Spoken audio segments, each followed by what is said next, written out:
Salam, salam la famille, j'espère que vous êtes en paix et en bonne santé. On se retrouve encore une fois pour une nouvelle vidéo de votre débrief d'après-match.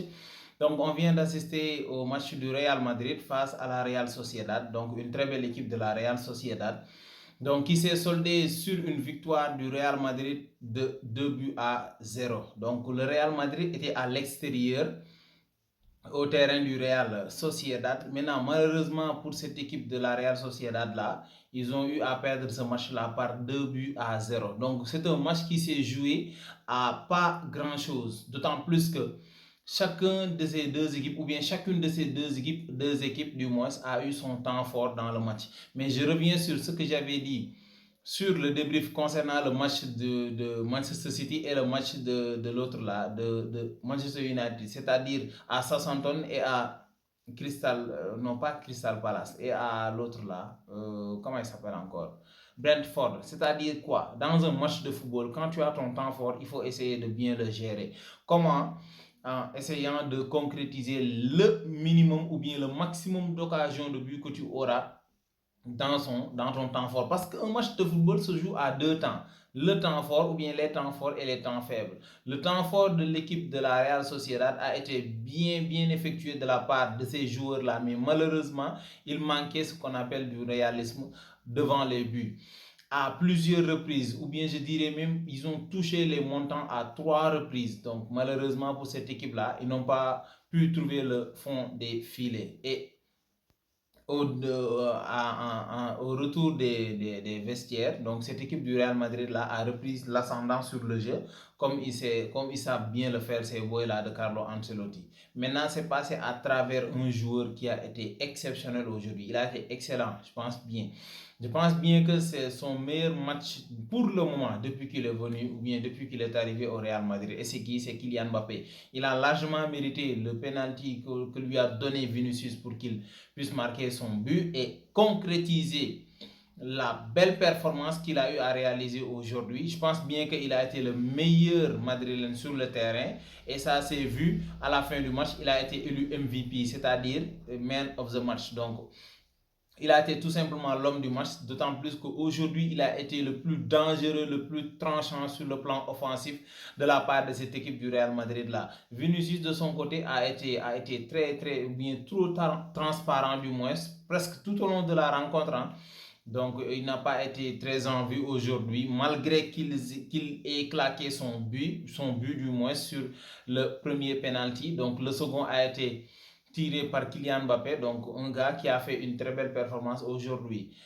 Aussi, cette équipe de la Real Sociedad là peut avoir ce qu'on appelle des regrets. Pourquoi? Tout simplement, ils peuvent avoir des regrets parce qu'ils n'ont pas su ou ils n'ont pas pu concrétiser les différentes occasions yi nga xamante ni am nañ ko surtout en première période. Parce que normalement, on devait aller au vestiaire avec minimum une avance de 2 ou bien d'un but. Donc malheureusement, ça ne s'est pas fait. En seconde période, donc Carlo a réajusté et on se rappelle aussi qu'aujourd'hui, il est venu avec un système 4-2-3-1. Donc un système boo xamante ni peut-être le Real Madrid n'a pas l'habitude de jouer avec ce système-là. Avec un double pivot aussi très rare, donc la combinaison de l'autre là, Luka Modric et Valverde. Donc ça n'a pas été facile pour Luka Modric du moins parce qu'il se projetait très souvent vers l'avant et il laissait l'autre la Valverde en rétention comme numéro 6 tampon devant la défense. Donc pratiquement ils ont joué comme ça. Donc Modric était encore beaucoup plus haut sur le terrain, laissant Valverde derrière lui. Il y avait Arda Güler qui jouait ce rôle de numéro 10 là et les deux sur les côtés, ça dit Vinicius et Brahim Diaz en titulaire. Malheureusement, Brahim est sorti sur une blessure. On espère bien que ce n'est pas trop grave parce qu'il commence à accumuler pas mal de blessés, cette équipe du Real Madrid là. Donc, vivement que ça ne soit pas très grave et que les autres là reviennent donc pour essayer de compléter l'effectif ou bien pour permettre à Carlo Ancelotti d'avoir son effectif au complet du moins et de pouvoir peut-être réajuster au fur et à mesure que les matchs se suivent ce système de jeu là qu'il est en train de chercher depuis le début de la saison avec l'arrivée de Mbappé qui a un tout petit peu chamboulé les choses parce que tout simplement on le sait bien, Mbappé c'est pas un attaquant de fixation, donc il aura beau peut-être insister sur ça pour qu'il puisse rester en pointe, parfois ça va poser problème parce que le plus souvent Mbappé il décale sur le côté gauche pour essayer de trouver ses propres actions ou bien pour essayer de trouver ses propres occasions de but.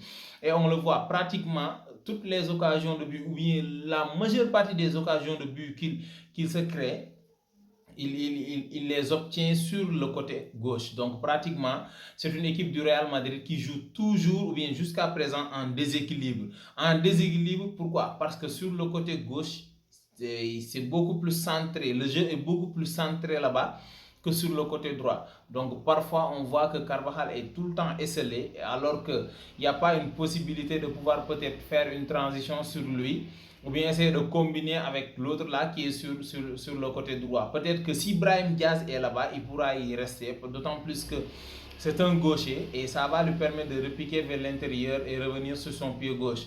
Mais si c'est Rodri qui est là-bas, si c'est Rodrigo qui est là-bas, ça va poser problème parce que de temps en temps, il aura comment dire, il va déserter le côté et aller essayer d'aller sur le côté gauche pour créer le surnombre là-bas. On se rappelle aussi que c'est Carlo qui avait l'habitude de jouer ce genre de système de jeu là. C'est-à-dire parfois c'est lui qui demandait à Rodrigo d'aller sur le côté gauche et pour qu'il puisse être deux là-bas, c'est-à-dire Vinicius et lui, pour qu'il y ait ce surnombre là-bas. Mais c'est pas toujours avantageux de la part de cette équipe du Real Madrid là. Parfois, ça peut poser un énorme déséquilibre, surtout au niveau du milieu de terrain. Parce que jusqu'à présent, c'est le milieu de terrain qui pose problème. Donc aujourd'hui, ils s'en ont sortis parce que tout simplement, il y avait Valverde qui était en rétention devant la défense, donc qui a fait aussi un très bon match.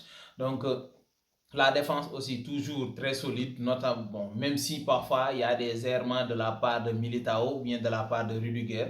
Donc peut-être que bon, il manque un petit truc entre ces deux-là. Et parfois aussi il y a Militao qui dézone, qui déserte l'axe central et qui va faire peut-être des fautes yo xamanteni c'est pas très inutile, c'est pas très utile du moins, j'allais dire. Donc malheureusement, et cette équipe de la Real Sociedad là concède deux penalties. Bon, deux penalties par manque de concentration ou bien deux penalties par manque d'expérience. Bon, peut-être si je peux l'appeler ainsi.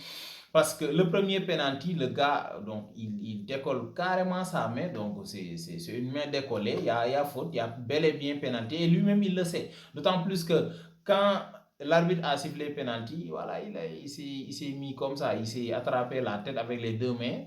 Parce qu'il a su que vraiment il avait fait faute. Donc, alors que je pense bien c'est le latéral gauche là, il a fait un bon match.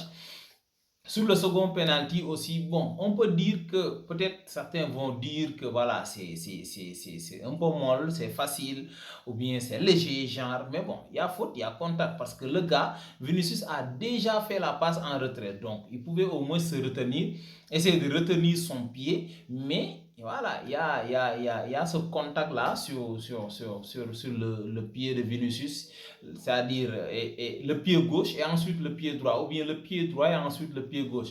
Donc, vous voyez que l'action était déjà terminée, mais malheureusement, la VAR a appelé l'arbitre central pour revenir sur cette action-là et ensuite siffler penalty. Donc là aussi, il y a faute. Peut-être que si c'était en Angleterre, ça n'allait pas être sifflé, mais bon, c'est pas en Angleterre, on est en Espagne. Bon, avec la Liga, parfois peut-être c'est ça. Mais l'essentiel ou bien l'important, c'est de dire qu'il y a bel et bien contact. Si c'était en dehors de la surface, on allait siffler coup franc. Donc, si c'est à l'intérieur aussi, je pense bien on peut siffler penalty. Donc, le Real qui débloque son match sur deux coups de pied arrêtés. Donc, encore une fois de plus, ils nous font du Real Madrid, hein, comme j'ai l'habitude de dire. Parfois, tu penses qu'ils sont morts, parfois même peut-être que c'est eux qui font exprès de montrer aux gens qu'ils sont morts alors qu'ils ne le sont jamais. Donc, c'est la raison pour laquelle aujourd'hui, ils ont fait encore du Real Madrid, comme ils ont joué comme à la Real Madrid, comme nous les connaissons, ou bien comme nous avons l'habitude de les voir jouer peut-être les mardis et les mercredis soirs en Champions League. C'est-à-dire quoi? Essayer de gérer le temps fort de l'équipe adverse et essayer de profiter de son temps fort pour essayer de marquer un but, peu importe la façon dont nous allons marquer ça. Mais l'essentiel est que le ballon touche les filets et je pense bien que ça a été fait aujourd'hui. L'essentiel, c'était d'empocher les 3 points. D'autant plus que le début de saison n'est pas si fameux que ça, donc n'est pas peut-être à l'image de ce qu'on attendait de cette équipe du Real Madrid là. Mais je pense bien que ça commence à venir petit à petit. Donc il y a Carlo qui est en train de changer pas mal de choses, qui est en train toujours de chercher le système le mieux adapté pour son équipe. pour pouvoir essayer de les maintenir en équilibre, surtout en équilibre, parce que même lui, il reconnaît qu'il y a un déséquilibre sur le côté gauche, donc, et ce qui n'est pas du tout normal, parce qu'un match de football, ça se joue sur pratiquement tous les compartiments du terrain, mais si c'est penché seulement sur un côté, ça va créer un déséquilibre et ça peut permettre à l'équipe adverse d'en profiter, de passer soit par le milieu ou bien de passer sur le côté droit. Raison pour laquelle parfois Carvajal dans certains matchs, il souffre énormément parce que les gars attaquent de son côté et voilà, il est obligé de faire un repli défensif énorme, un travail offensif comme un travail défensif. Parfois, ça n'aide pas toujours. Donc, c'est la raison pour laquelle Carlo Ancelotti, comme il le sait bien, c'est un grand technicien, c'est un grand tacticien. Je pense bien qu'avec le retour de ses blessés, il va essayer de trouver la combinaison qu'il lui faut, le système de jeu qu'il lui faut et les hommes qu'il faut à ces places-là et essayer d'avoir un bloc d'équipe et essayer d'avoir aussi une très belle assise sur le plan défensif mais aussi sur le plan offensif parce qu'on a vu que lors de ces 3 derniers matchs-là, il y avait énormément d'espace au niveau du milieu de terrain du Real Madrid. Donc, tout simplement parce qu'il y a Valverde qui dézonnait un tout petit peu vers le côté gauche ou bien vers le côté droit. Il y a aussi peut-être Chouameni qui était, bon, pas très en forme. C'est la raison pour laquelle il y avait ces espaces-là au niveau du milieu de terrain. Parfois, l'équipe adverse en profitait pour essayer de créer le danger. Et quand ça traverse le milieu de terrain, ça touche directement les défenseurs, notamment les axes centraux. Donc, ils ont eu à faire aussi leur travail aujourd'hui. Thibaut Courtois aussi a été très solide dans ses cages, comme d'habitude. Donc, la Real Sociedad peut avoir des regrets. Hein. Ils peuvent avoir des regrets parce qu'ils devaient mener au score. Ils devaient mener au score depuis très longtemps. Donc, malheureusement, ça n'a pas été fait. Comme je le dis tout le temps, quand vous jouez face à la Real, face au Real Madrid du moins, quand vous avez des occasions, il faut les mettre au fond. Parce que si tu ne les mets pas au fond, eux, quand ils en auront, ils vont les concrétiser. Et je pense bien c'est ce qui s'est fait aujourd'hui. Donc, félicitations au merengue. Donc, félicitations aussi à Kylian Mbappé, le Kicks, donc, qui a vraiment fait son match aujourd'hui. Et il a été récompensé par ce but marqué aussi et ce titre d'homme du match. Donc, ça, c'est largement mérité de sa part. Donc, voilà, félicitations au merengue encore une fois de plus. Donc, voilà, nous, on va jouer notre derby en Catalogne demain aussi avec cette fameuse équipe de Girona donc, qui nous a tapé l'année dernière. Je vais jamais, je peux pas oublier ces deux scores-là. Donc, à l'aller comme au retour du moins. 4-4. Donc, ça faisait mal, ça faisait mal. Je pense bien et j'espère bien que demain, les gosses d'Antiflick vont se gérer et vont essayer d'aller faire ou bien d'aller avoir un résultat positif comment dirais-je, là-bas au Girona. Maintenant, d'ici là, on se donne rendez-vous pour une prochaine vidéo. N'oubliez pas de liker, de vous abonner et de partager les vidéos. Ciao tout le monde.